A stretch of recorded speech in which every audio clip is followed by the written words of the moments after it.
Why is nobody talking about how dangerous these reps are anymore? What's up, sneaker people? It's your boy FB Kicks in Gear, and I am back with another video. And this time we have the tried and true Jordan 1 Chicago Lost and Founds.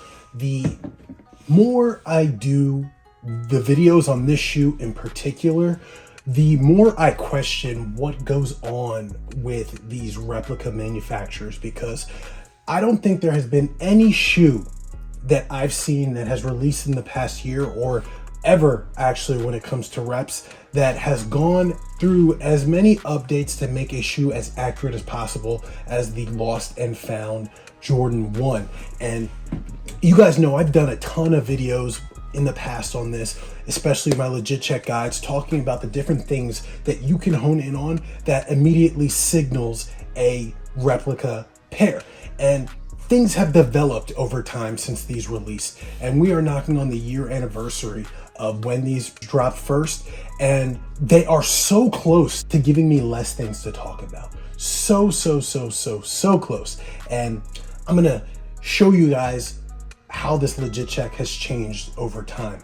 And the first thing that we got to do is remember that you can find all of the pictures of this shoe that you will need on the Instagram account that is going to pop up on the screen right now. Remember, all of those details will be there, and it's the details that matter when it comes to legit checking, guys. So go to that Instagram account, do your research, learn what you got to learn so that you can identify a replica pair when it hits you in the face. And also remember to join the Discord community that we have started, and it's the link for that is in the description. It's a community where we talk about the state of the sneaker game, we talk about legit checking, we talk about everything under the sun when it comes to replicas and how they fare against the authentic pairs. So join that community, link up with other like-minded people, and let's get something going. So with that said, let's get into this video, and we're gonna start off most importantly by talking about the box. But I'm not going to do the general box breakdown because I've done that over and over again.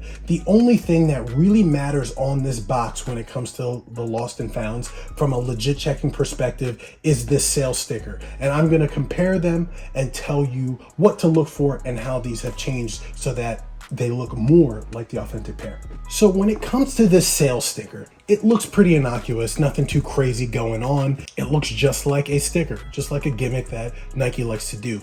But there are specific things about this sticker that leagues and leagues of reps have just gotten completely wrong, which have made it super easy for me to identify a rep right from the start without even looking at the shoes actually. And the best and easiest way to go about doing that legit check is looking for the sharp edges on the sticker itself. As you can see, when you go around all of the corners and all of the edges, they're sharp, they're crisp, they're 90-degree angles, just like you would expect to see a sticker.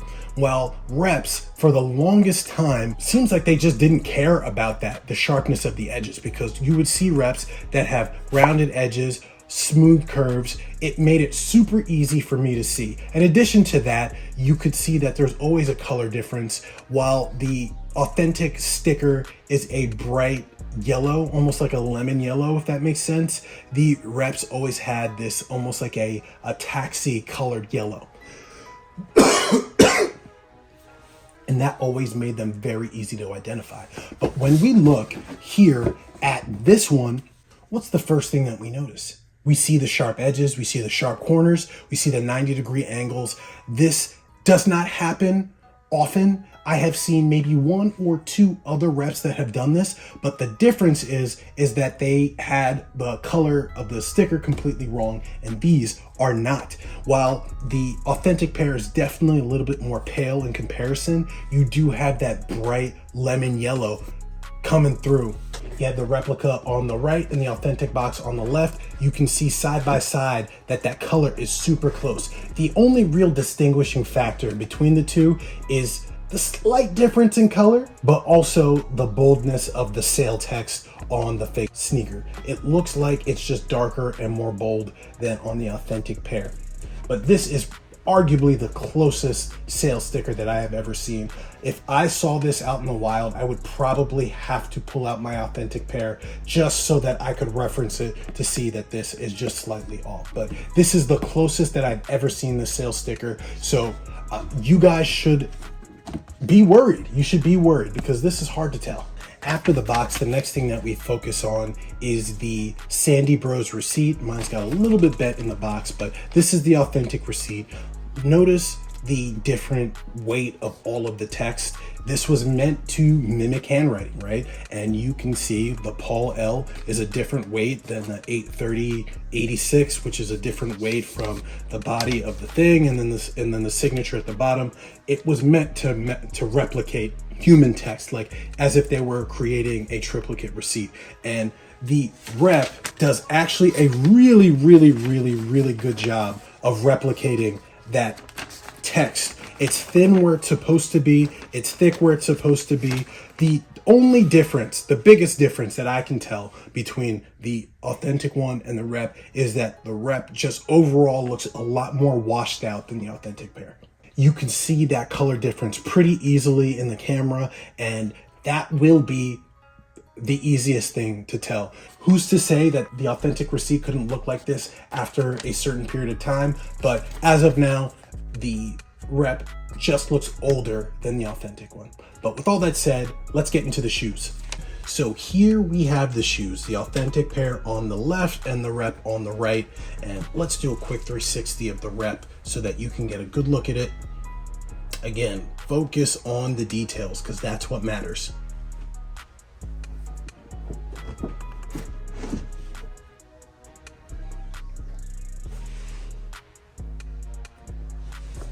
And that's the rep. Now, there are usually a few things that I would like to look at when it comes to identifying the rep. Most of it has to do with things like shape and color.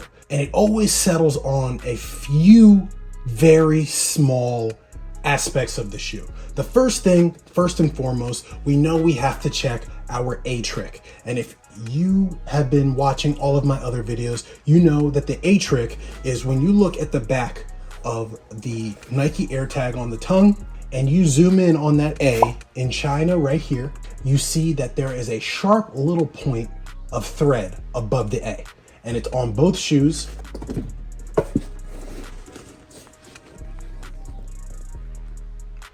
And you can see it again here.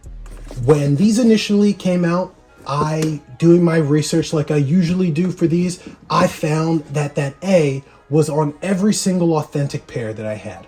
And I've had 3 up to this point. I then reached out to all of my sneaker buddies and I asked, hey, do you guys have that A on the back of your Nike AirTag on the thing? And every single one of them said yes, except for people that had shoes larger than a size 12.5. So all 13 and ups didn't have it. So that's when I knew that there was a size kind of thing when it came to it. But that is something that I have not seen replicated on any rep. And when we look at these, there is no point on the A. So we'll look at the other shoe. Again, no point on the A. So when it comes down to it, there are instances where your authentic pair may not have that little point, but if it does have that little point, you are looking at an authentic pair. So my size 11 is supposed to have it based on all the research that I've done, based on all the community confirmation that we've done. My size 11 is supposed to have an A.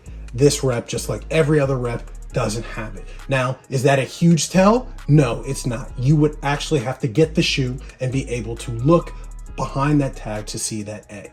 But it's a nice little hidden trick. I don't know if Nike does that on purpose.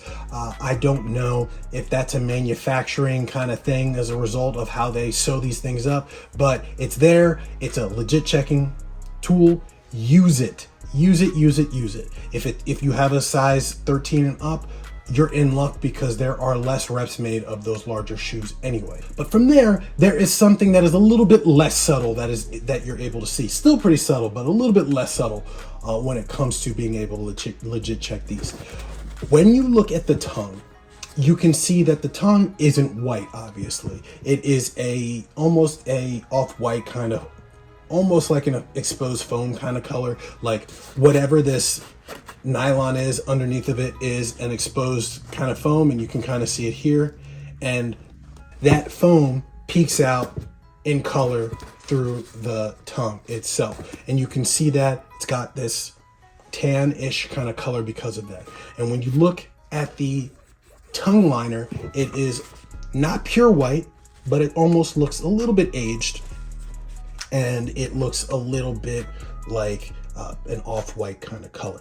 When it comes to reps, the issue that I've always seen when it comes to reps on these specific things in general is that the tongue liner is usually pretty transparent and pretty bright white all the way around, and the tongue itself is pink in comparison to this kind of muted kind of tan that the Authentic pair has. So let's take the rep, put it right up against the Authentic pair, and we will see what they look like. So putting them right up against each other, I can say that this is definitely super, super, super close when it comes to color. I don't know how well it's coming in through the camera. I will be sure to upload this in 4K so that you guys can really see what I'm seeing.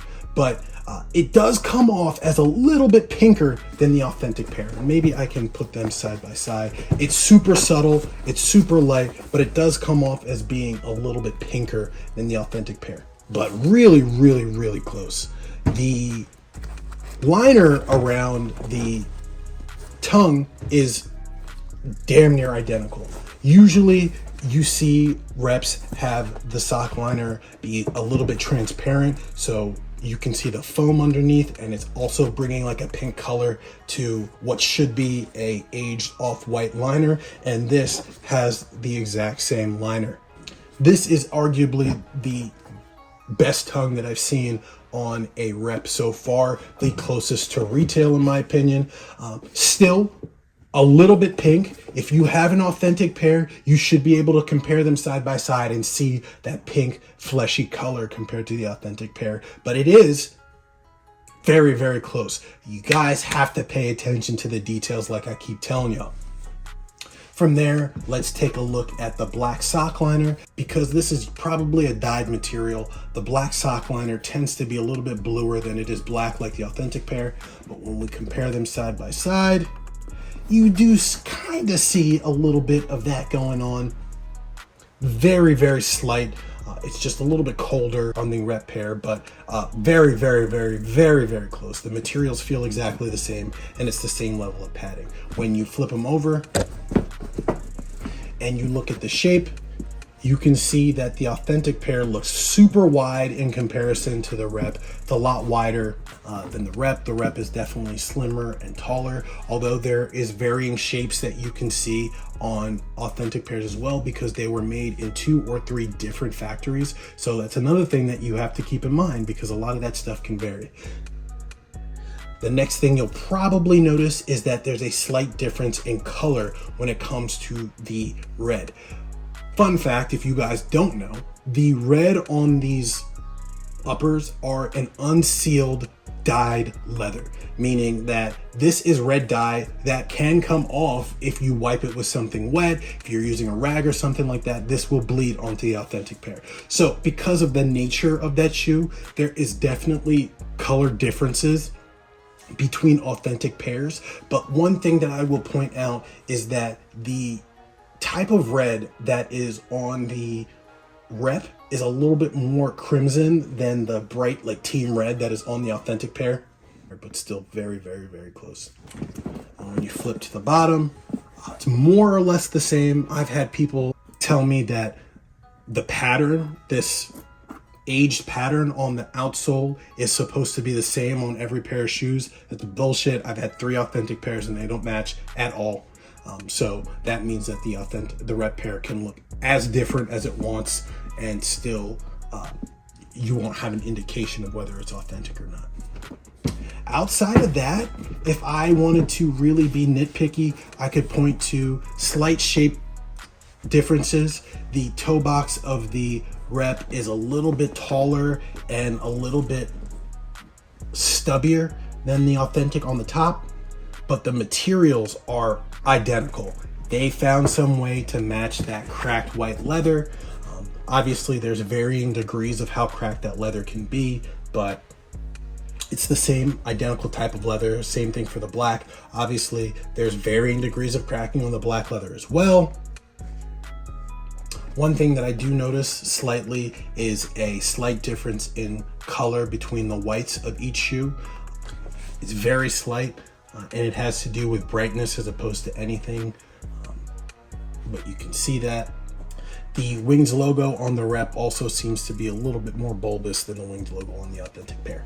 But outside of that, this is the best that I have reviewed so far. The reps on the Chicago Lost and Found are by and far some of the best reps that exist. You should be shopping with caution, and you should be paying attention to every shoe that you buy, but especially Lost and Founds, because they will absolutely trick you. And that's why I'm doing these videos. They're getting better with the boxes, they're getting better with the accessories, and now they're getting better with the shoes themselves. Especially a shoe like this that varied so much. You gotta pay attention to the subtleties, you gotta pay attention to things like the shape. But with that said, guys, that's the video. That's the update. I'm gonna say that these are still definitely legit checkable, but you gotta be on your fucking A game to do that. So with all that said, guys, remember, you can find pictures of the Rep and all of those details on the Instagram account that is gonna pop up on the screen. Do your research, guys. I implore you, do your research. While these aren't going for like $1,000 anymore, they still cost a pretty penny, between $400 and $500. Don't get got, do your research, guys. And why not join the Discord to help you do that research? So remember, Discord channel in the link. With all that said, guys, I'll see you in the next one. Peace.